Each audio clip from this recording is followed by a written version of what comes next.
Etnis Tionghoa mendominasi populasi mualaf di tanah air.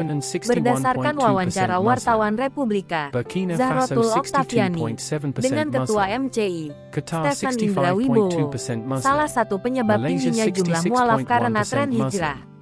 Berikut wawancara selengkapnya. Berapa jumlah mualaf yang terdata di MCI? Sejak 2003, di data kita ada 58.500-an. Rata-rata untuk demografi paling banyak di usia 30 ke atas hingga 40. Untuk status ekonomi sosial, SES-nya di kategori BC di mana pengeluaran rumah tangganya antara 2-4 juta per bulan. Ini masuk kategori average atau rata-rata. Untuk tingkat pendidikannya di antara lulus D3 sampai S1. Untuk suku paling banyak masih dominan dari Jawa. Sementara untuk etnis dominasi Tionghoa. Etnis Tionghoa ini sekitar 27%. Angka mualaf setahun terakhir mengalami peningkatan sekitar 18% dari tahun sebelumnya. Dari 2.800 menjadi 3.500 dalam satu tahun. Rata-rata apa yang menyebabkan mereka untuk menjadi mualaf?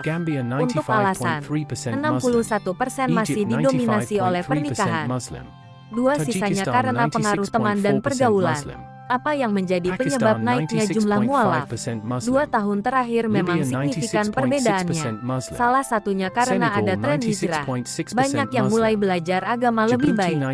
Mereka yang belajar adab yang baik. Akhlak yang baik mampu menunjukkan pada lingkungan dan sekitarnya bagaimana beradab dan berakhlak yang baik. Nah, yang melihat pun akhirnya tertarik.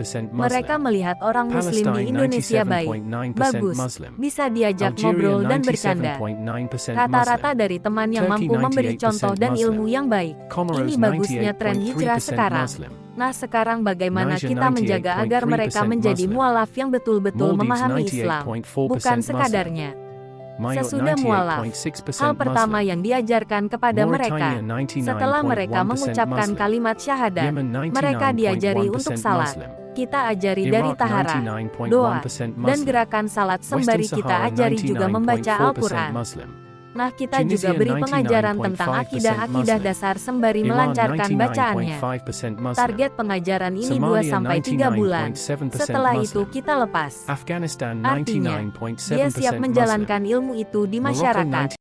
Cuma nanti setelahnya biasanya kita buka juga semacam kajian atau pembekalan lanjutan.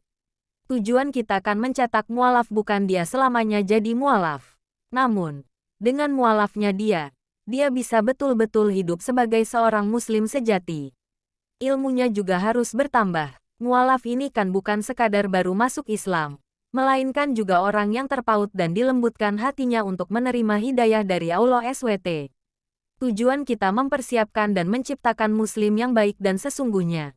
Apa tantangan dakwah yang dihadapi kalangan Tionghoa ini? Tantangan ya ada, butuh pendekatan tersendiri karena bukan hanya Tionghoa, melainkan dari suku lain kan karakternya juga berbeda. Nah, itu disesuaikan lagi. Kalau dari non-mualaf ya butuh pendekatan yang lebih mudah dimengerti bagi mereka.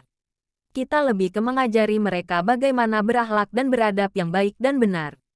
Saat perayaan Imlek, apakah Muslim Tionghoa juga ikut merayakan? Ini disebut budaya saja atau tradisi? Ini aku dapat banyak pertanyaan. Banyak dari mereka yang bilang bahwa dari keluarga masih ada yang mengajak untuk ikut malam Xinjia, ngumpul cengbeng, atau makan-makan capgo. Nah, ini aku sendiri mengambil sikap. Aku tidak ikut. Dunia Islam mualaf tren hijrah pengaruhi jumlah mualaf di Indonesia banyak yang mulai belajar agama lebih baik. Sabtu, tanggal 9 Februari tahun 2019. Pukul 5 waktu Indonesia Barat. Vian Viratmaja, Rol Stephen Indra Wibowo Red, Agung Sasongko Republika, Ko, ID, Jakarta. Mualaf Center Indonesia MCI mencatat sejak 2003 jumlah mualaf ada lebih dari 50.000. Dalam 2 tahun terakhir angkanya lebih tinggi dibandingkan tahun-tahun sebelumnya.